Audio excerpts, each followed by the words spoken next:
Hello, this is At the Desk. I'm your host, Ben Lee. I hope everyone's weekend was okay. We didn't get too intoxicated, did we? Also, none of us committed treason, right? Well, we can't say the same about our former national security advisor and grumpy grandpa who refuses to get life alert, Michael Flynn. This weekend he must have gotten annihilated because he's just all over the news now, not because he finally got rid of those hemorrhoids. Due to alleged connections with Russia, which included blackmail on Flynn, the aging gremlin, or in this case, Kremlin, resigned from his post after a mere 24 days. The fruit flies in my parents' home last longer than that. Now, this story is even more concerning because it was reported that Trump administration officials knew about this connection weeks before the story broke out. We are dealing with an administration that is either incompetent with dealing with national security risks, which is terrible in itself, or an administration that is willing to overlook elected officials with treasonous connections that might jeopardize our way of life, which is even worse. These are the people we elected, either incompetent or uncaring. And what's even worse is that the FBI isn't pressing any sort of criminal charges on Flynn whatsoever. This is bullshit. Bullshit, I say. We have a national security advisor who is in communication with Russian officials, and the FBI is throwing it under the rug like an embarrassed 14-year-old hiding his porn magazines. This is bullshittery. I think I'll take a page from the president's book and say this. I think America could use a bit more winning. Moving on, we will now transition to the main segment of the show. What's going on in that head? Give it up for its host and my half-brother who isn't dead, Bentley Chong. Hello, my name is Bentley Chong, and this segment is called What's Going On in That Head? This segment is devoted to bringing in celebrities and talking about their issues so that we may better understand the people we revere, or in some cases, not revere. Today's patient is our one and only Donald Trump. Let's give him a big round of applause. Probably not one of our more popular patients. I wonder why. Well, I'm sure we'll get used to you during your time in this office. Let's give him a chance, shall we? Oh, and just a note for our newer viewers, for security reasons, we will not be showing or recording Mr. Trump during this segment. It's very nice to meet you, Mr. Trump. Ah, yes, I am of Asian descent. That's nice of you to say. I'm glad you love the Asians. No, I'm not Chinese. No, not Japanese either. Oh, I'm Korean. South. Yeah, I'm sure that I'm not from the North. Why?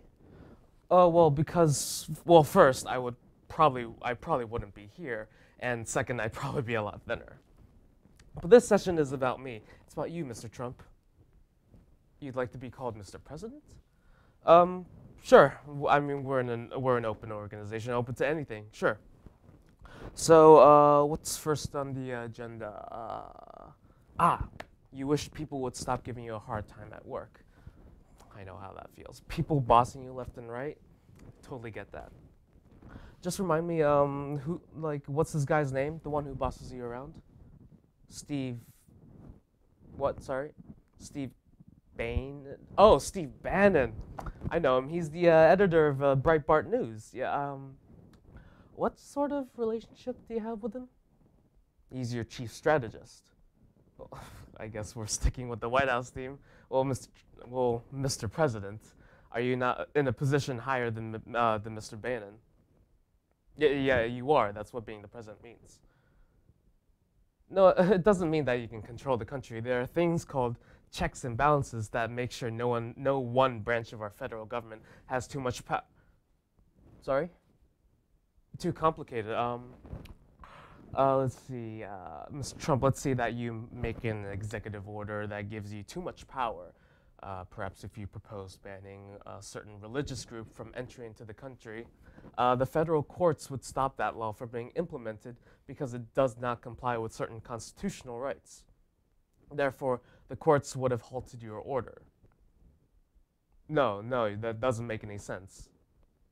Well, you can't take the courts to court because it's the court. We're not talking about some state-level court. We're talking about the federal court. We should move on. tell me about your life. Uh, where to start? How about your childhood? Yeah, four other siblings, big family. Your parents' occupation? Your father did real estate. Very nice. Like father, like son, right? Your mother was a domestic worker. Doesn't that mean she was a Oh, okay. Didn't mean to offend you. Sure, she was a loving mother. And obviously, both were natural born American citizens. Who else would they be? They weren't. Your mother was a Scottish immigrant. Ah, I see. And just like every immigrant that comes to the land of the free, she hoped for a better life despite the great difficulty of the language barrier and strong resistance against immigration from those already enjoying American citizenship. I am touched. Your family has been through so much. So let's go through your time at school. You attended a military school, if I'm not mistaken. Well, we are grateful to your service. How old were you? You attended military school from when you were middle to high school? Did you make this choice? Oh, your parents did. Why? You were a rough kid. I'm sorry, what is that? Discipline, of course. Don't worry, Mr. President. Every kid is rambunctious. It's just part of the growing process. Any stories from the rowdy years of military school? Oh, you were in a hazing? Nobody wants to get hazed. I'm sorry? Oh, one of your subordinates hazed a freshman. Well, that's unfortunate. Well, Mr. President, I'm sure your friend grabbed that guy by the hair. Well, that's not what you're supposed to do with hair. You're not supposed to grab it. That would be assault. If hair is to be touched, it's to be caressed or even lovingly well, I don't think you should grab any sort of body part in such a way. Let's move on, shall we? What about secondary education? Oh, you went to Wharton. Impressive. I'm sure that got you into places if you catch my drift. When did you get into Penn? 1966. Well, my research indicates that you began college in 1964. Did something happen? Oh, you went to Fordham University first, and then you transferred. I see. So you actually spent only 2 years in Wharton. Yes, Mr. President. 2 years is a long time. I have to ask, of course, mid-60s, Vietnam. As a healthy young man, I'm sure you were Oh, you weren't? Well, all that military school for nothing. Just kidding. Were you in an accident? What happened? You had heel spurs. Isn't that when you're too fat? I'm only kidding, Mr. President. I'm only teasing. How about we transition to your adult life? You on your official site, state that you are the archetypal businessman. Now, tell me, what? You mean archetypal? Oh, it means, let's say that you're the best businessman. I knew you'd like that. You really do like praise, don't you? Yeah, you're right, who doesn't? So I imagine you're the best in the business. Well, your foundation, which is now handled by your children. Bless the lawmakers who came up with blind trust. Is in, if I remember this correctly, real estate, sports, and the entertainment industry. To what do you owe your success? Your father. Oh, okay. Small loan of $1 million? So small. No, I was agreeing with you.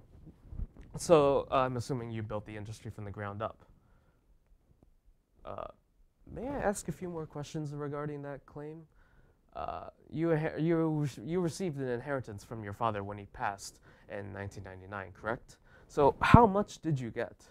According to my research, your father's estate tallied up to about 250 million to 300 million.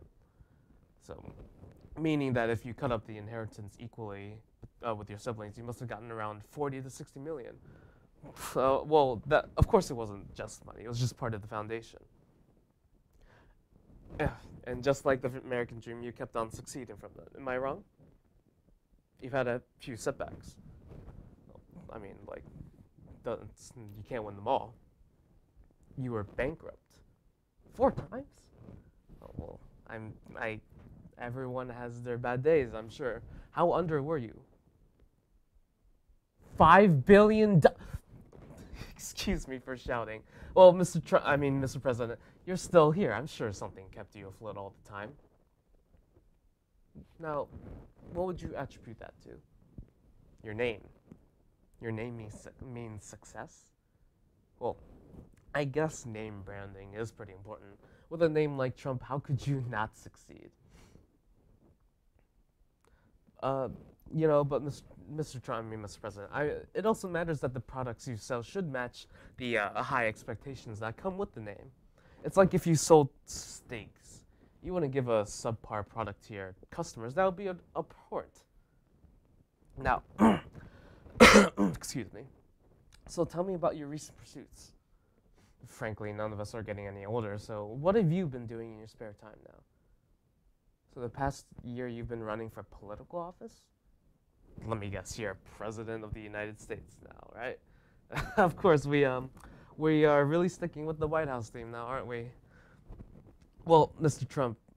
President, there is a growing acceptance in the psychological field that social media is one way to dig into the inner workings of people. So, how fares your social media presence? You use Twitter often. Well, every day. It's quite prolific. Well, I was given a list of some of your recent tweets. I haven't read them yet. Let's take a look, shall we? Pretty positive. You met some very high-profile people. I see that you've met Abe Shinzo. Sorry? Abe Shinzo, the Japanese Prime Minister. No, his name is Abe, not Abe. Abe. Yes, Asian names can be quite the tongue twister. You've even met Justin Trudeau. What the? You've asked me to call you Mr. President, correct? That's because you're President of the United States, right? Of course. I knew that. I just wasn't... Well, let's keep looking at your tweet, shall we? I see there's a running theme of fake news. Why do you call it fake? I'm sure the news outlets are making sure that the articles that they put out are accurate to the best. They are negative news and they disagree with you? Mr. President, the point of news is to report the facts. And sometimes opinion, of course, but you can't say that facts are not true, however scathing they may be. That's why you have alternative facts? Alternative facts. No, Mr. President, you realize what those actually are. I don't know who told you this, but if they aren't facts, they are either opinions or falsehoods. No, falsehoods. No, not physical hoods, sir. It's a word. I mean, if a physical hood disagreed with you, they would be false to you. Well, no, it's a word. I'm not sure. I'm not sure what you mean by you have the best words. Let's continue on. You mentioned your daughter Ivanka a lot. It seems that she's been treated unfairly recently. Tell me about that. Okay. Well, it truly is a shame that her fashion line wasn't as popular as you had all hoped. Well, you can't blame Nordstrom for making a rational business decision. A businessman of your stature should be able to understand. Tell me more about your relationship with Ivanka. Yeah, she's quite beautiful. Right. Sorry, sir. I'm not comfortable that you're talking about your daughter like that. Well, it's just my humble opinion that you shouldn't contemplate dating your daughter. Why?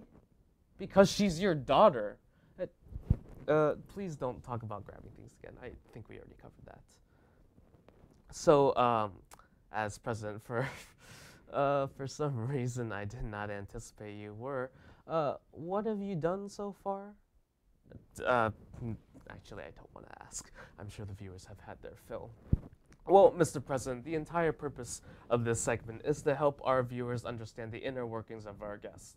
After compiling all the data and research, the diagnosis that we have come up with is that you, in your true essence, are a baby. You're confused. Well, it's quite obvious. From a young age, you've showcased impulsive tendencies to the point where your parents actually sent you away. Have you really thought about that? Did you even consider that it was because you have a problem? Newsflash, there's something wrong in your noggin, sir. As for later years, we can see that your self-centered and narcissistic mindset has not really improved. This is further shown from how you tweet. It's impulsive, self-centered, and crying for attention. You also have no idea how the world actually operates. Thusly, you are ignorant. You also can't accept the fact that you might sometimes be wrong. You consciously push away facts and negative press in order to live in your own fantasy world where you're always right. So essentially, you're an old baby. I would refer to the beginning of the film, A Curious Case of Benjamin Button, as a reference to who you are inside. After all these 7 decades you've been alive, you haven't grown past the emotional age of 8.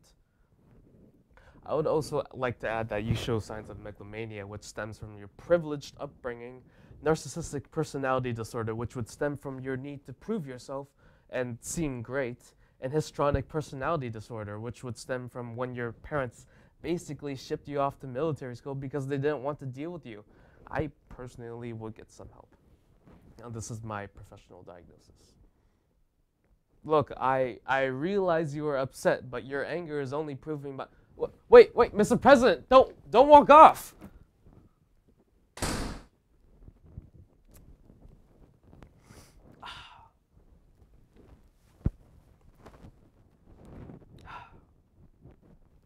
Well, that's it from me. I'm Bentley Chong, and this segment was called What's Going On in That Head? Ben, why the f didn't you let me know? Maybe you could have let me know that that little bitch is the f***ing president. Where the f*** is this country going to? Thank you for your sacrifice, Comrade Chong. Don't worry, guys, he's from the South. That's it from At the Desk. Thanks for watching. Have a good night, America.